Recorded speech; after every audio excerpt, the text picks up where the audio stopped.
The real competition in horsemanship is between you and the horse, or let's say the real race between is between you and the horse. The real race is between you and the horse, not between you and your opponent in the race.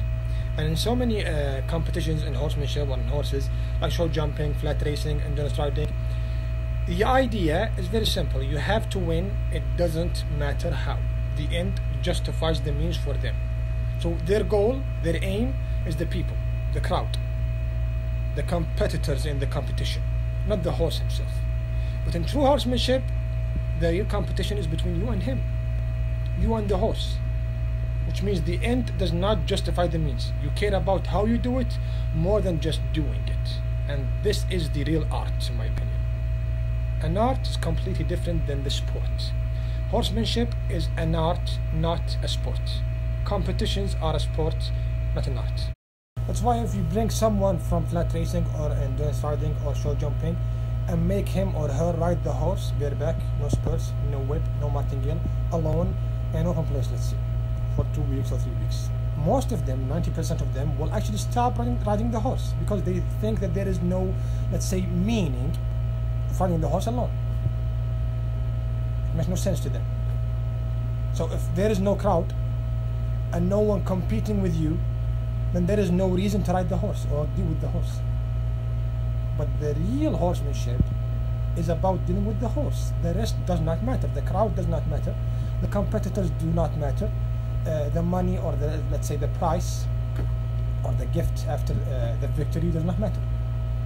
It's all about the horse and you. It's a relationship between you and the horse. It doesn't matter where is this relationship going to happen. That's all. So it could be a relationship between you and the horse in endurance riding, or in show jumping, or in the desert, or in the wilderness, or in a closed place, or in an open place. At the end, it's a relationship between you and the horse. He considers you an enemy. You want him to consider you a friend. And that will happen with time if you ride him in the correct way, train him in the correct way. If you do not, he will still consider you an enemy. And this is what you see in most competitions. Flat racing, show jumping, endurance riding. The horse considers the rider an enemy. And the proof is that when he disagrees with the rider, the first thing he wants to do is buck him off his back. That means he does not trust him. So it's a relationship. Where do you practice or achieve that relationship? It does not matter. That's all.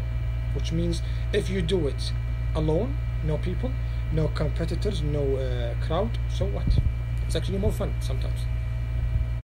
And why is it more fun in my opinion? Because the judge is the horse, who does not lie, who does not cheat, and the end does not justify the means for him.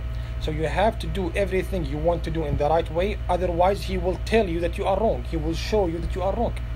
You will pay for it. But in competitions, you can actually win the race just by whipping the horse, or giving him some vitamins, or riding a very good horse. So the end justifies the means. They can do it in so many different ways, and most of these ways are wrong. But when you are alone with the horse and you want to control him, you have to do it in the best possible way. That's why I consider it more fun in my opinion. It's an art, not a sport. So the real enemy is the horse, and he becomes a real friend with time. This is what you want to achieve. Just riding him for money or for winning means he's just a motorcycle or a car. That's all.